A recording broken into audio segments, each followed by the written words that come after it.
Time ಇಲ್ಲ ಅಂದ್ರೆ ಹಿಂಗೆ ಒಂದು ಸತಿ ತಾಲಿಪಟ್ಟಿ ಮಾಡ್ಕೊಂಡು ತಿನ್ನಿರಿ. ಹೆಲ್ತಿ ಕೂಡ, ಸಿಂಪಲ್ಲಾಗಿ ಬೇಗನೆ ಮಾಡ್ಬೋದು. ಹೆಂಗೆ ಮಾಡೋದು ಅಂತ ನೋಡ್ರಿ. ಅದಕ್ಕಿಂತ ಮೊದಲು ನೀವು ನಮ್ಮ ಚಾನಲ್ ಸಬ್ಸ್ಕ್ರೈಬ್ ಮಾಡ್ಕೊಂಡಿಲ್ಲ ಅಂದ್ರೆ ಸಬ್ಸ್ಕ್ರೈಬ್ ಮಾಡ್ಕೊರಿ. ವಿಡಿಯೋ ಇಷ್ಟ ಆದರೆ ಲೈಕ್ ಕೊಡ್ರಿ.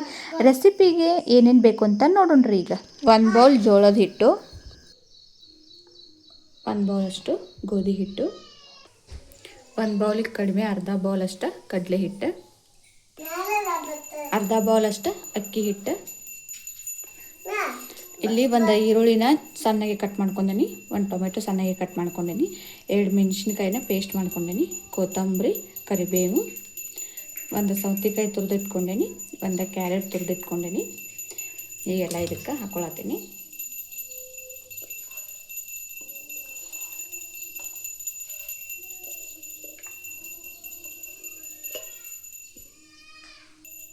ಒಂದು ಸ್ವಲ್ಪ ಅರಿಶಿನ ಪುಡಿ, ರುಚಿಗೆ ತಕ್ಕಷ್ಟು ಉಪ್ಪು,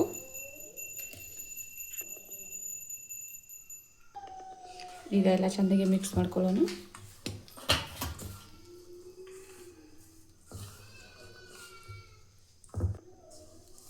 ಮಿಕ್ಸ್ ಮಾಡ್ಕೊಂಡಾದ್ಮೇಲೆ ಒಂದು ಸ್ವಲ್ಪ ನೀರು ಹಾಕ್ಕೊಂಡು ಮಿಕ್ಸ್ ಮಾಡ್ಕೊಳ್ಳೋಣ್ರಿ.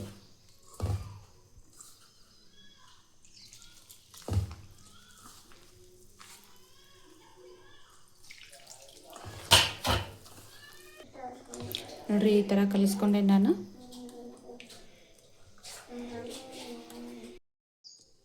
ಇಲ್ಲಿ ನಾನು ತವಿ ಒಳಗೆ ಮಾಡ್ಕೊಳತ್ತೇನೆ ರೀ. ನೀವು ದೋಸೆ ತವಿ ಇದ್ರೆ ದೋಸೆ ತವಿ ಒಳಗೆ ಮಾಡ್ಕೋಬೋದು. ಇದು ನಂದು ಡೈಲಿ ರೊಟ್ಟಿ ಮಾಡೋ ತವಿ ಐತಿ. ಇದಕ್ಕೆ ನಾನೀಗ ಸ್ವಲ್ಪ ಎಣ್ಣೆ ಹಚ್ಕೊಳತ್ತೇನೆ.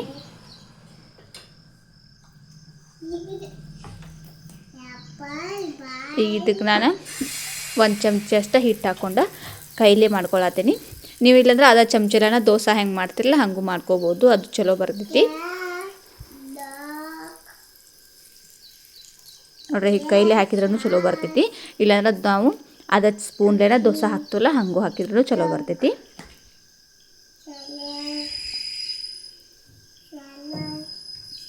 ಈಗ ಇದಕ್ಕೆ ಮ್ಯಾಲ ಒಂದು ಸ್ವಲ್ಪ ಎಣ್ಣೆ ಹಾಕ್ಕೊಳತ್ತೀನಿ.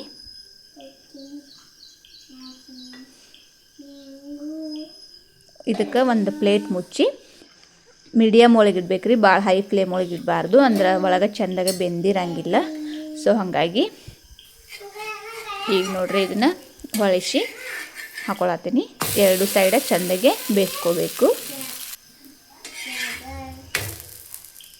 ನೋಡ್ರಿ, ಈಗಿದ ರೆಡಿ ಆಗೈತಿ.